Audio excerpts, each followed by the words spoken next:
విమానాలు కనిపెట్టినప్పుడు చాలా మంది ప్రయాణం చేయడానికి భయపడుతున్నారట, పురుషులు కూడా. నష్టం వస్తుంది, అయ్యో ఇంత కష్టపెట్టి ఇన్ని లక్షలు కట్టుబెట్టి కోట్లు పెట్టి కనిపెట్టా, విమానాలు నడుపుతా నష్టం వస్తుంది, ఎవడో ఎక్కడం లేదంటే. అప్పుడు అందరూ ఆలోచించి ఆడవాళ్ళని ఎయిర్ హోస్టెస్లుగా పెడితే తప్పకుండా పురుషులు ప్రయాణం చేస్తారని ఆలోచించి ఆడవాళ్ళని ఎయిర్ హోస్టెస్లుగా పెట్టిన తర్వాత దర్జాగా వాళ్ళ అందచందాలను చూసుకుంటూ వాళ్ళు ధైర్యంగా నడుస్తూ మంచినీళ్లు టీలు కాఫీలు అందిస్తూ ఉంటే హాయిగా వాళ్ళని చూసి వాళ్లే నడుస్తుంటే మనకేంటి, హాయిగా బెల్ట్ పెట్టుకుని దర్జాగా కూర్చుంటున్నాం కుర్చీలో. సక్సెస్ అయ్యింది ఆ విధంగా. అవును, మరి అంతటి ధైర్యం స్త్రీగా. అందుకనే పంచ పాండవులు కుంతీదేవి కూడా వాళ్ళు ఉన్నారు, ధైర్యంగా నిద్రపోయేవారట వాళ్ళు. అంతటి ధైర్యము సాహసం మన స్త్రీలో ఉంది. కాబట్టి ఈ సందేశాన్ని మనకు బోలెడంత ఆధునిక పరికరాలు బోలెడు వచ్చాయి. స్త్రీలకి గ్రైండర్లు వచ్చేసాయి, ప్రెషర్ కుక్కర్స్ వచ్చేసాయి. ప్రెషర్ కుక్కరే కాదు, కరెంట్ ఆన్ చేసి అన్నం వండేస్తున్నాం ఇవాళ. ఎవరికి చేతికి అసలు పని లేదు. చేతికేమీ పని లేకపోవటం వల్ల రకరకాల ఆలోచనలు. ఆమెకి గిరాకీ పెరుగుతుంది సైకాలజిస్ట్ కి. ఏమ్మా, ఆవిడకెంత గిరాకీ పెరుగుతుంది ఇవాళ. కౌన్సిలింగ్ సైకాలజిస్టులకు ఉన్నంత గిరాకీ వాళ్ళు ఎవరికీ లేదు, సైకాట్రిస్ట్ కి సైకాలజిస్ట్ కి. అక్కడికి వెళ్ళిపోతున్నారు, ఎందుకంటే టైం ఖాళీగా ఉంటుంది, ఏం పని లేదు కదా. అందుకే మన పూర్వీకులు ఎప్పుడు కర్మని జ్ఞానాన్ని కలిపి, అమ్మ మెట్ల నిండా బొట్లు పెట్టు, అది ఊడువు, ఈ ముగ్గులయ్యి, ఈ భజన చెయ్యని ఎప్పుడు కూడా పనిలో ఎప్పుడైతే నియంత్రించబడతామో అప్పుడు మానసిక వికారాలకి తావు ఉండదు. ఇవాళ మగపిల్లలకైనా ఆడపిల్లలకైనా మానసిక వికారాలు ఎక్కువగా పెరిగిపోయి రకరకాల ఇబ్బందులు కొని తెచ్చుకుంటున్నారు అంటే కారణం సమయం ఖాళీగా ఉండబట్టి. చూసుకోవటం, చెత్త ఎన్ని చూసుకోవటం, వాట్సాప్లో యూట్యూబ్లో ఖాళీగా ఉండడం. ఖాళీగా ఉన్న తర్వాత మానసిక వికారాలు పెరగడం, ఏదో తినాలనిపించడం, తీసుకెళ్లి ఆ ఫుడ్ ఏదో పనికిరాని ఫుడ్లు తినడం. ఆ పనికిరాని ఫుడ్ తినంతా ఏ గుణం పెరుగుతుంది వాళ్ళలో, ఏ రకాల వికారాలు పెరిగితే రాక్షస ప్రవృత్తి పెరుగుతుంది. దాంతో పసిపాపల మీద అత్యాచారాలు చేయటం. దీనికి అన్నిటి కారణం ఏమిటి? మనసును ఖాళీగా ఉంచటం, శరీరంతో ఖాళీగా ఉండడం వల్ల ఇవన్నీ వస్తున్నాయి.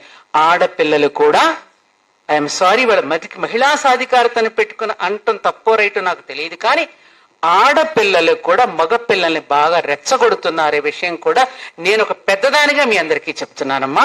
ఇది కేవలం ఆడపిల్లలే గొప్ప, మగపిల్లలంతా చెడిపోయారని కూడా నేను అంటలేదు. ఇవాళ ఆధునిక కాలంలో ఆడపిల్లలు కూడా స్త్రీత్వాన్ని కోల్పోతున్నారు, మాతృత్వాన్ని కూడా కోల్పోతున్నారు.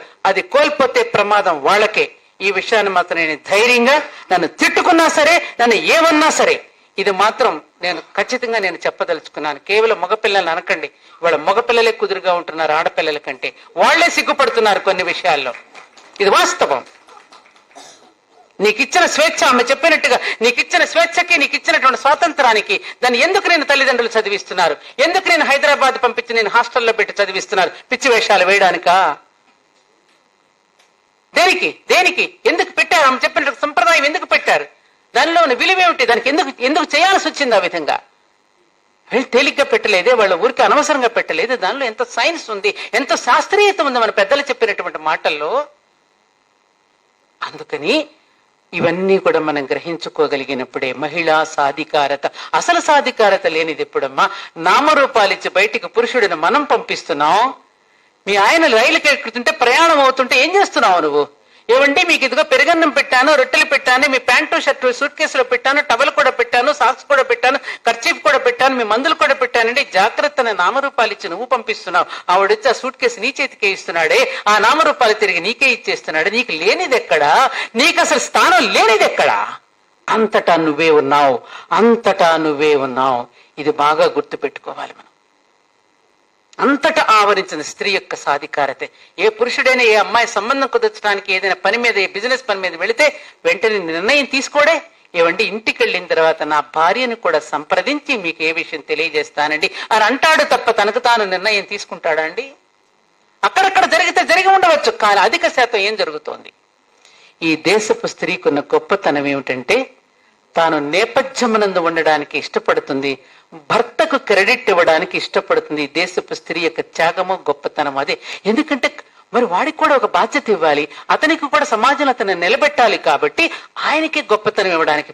అందుకనే దేవాలయానికి వెళ్ళినా కూడా ఆయన పేరు చెప్పుకుని ధర్మపత్ని సమేతస్య సహకుటుంబానవని చెబుతుంది తప్ప తన పేరు అక్కడ కూడా చెప్పుకోదు. చెప్పుకుంటున్నావా మనం?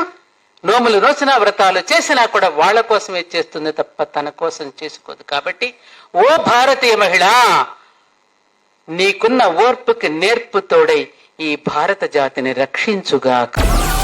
డౌన్లోడ్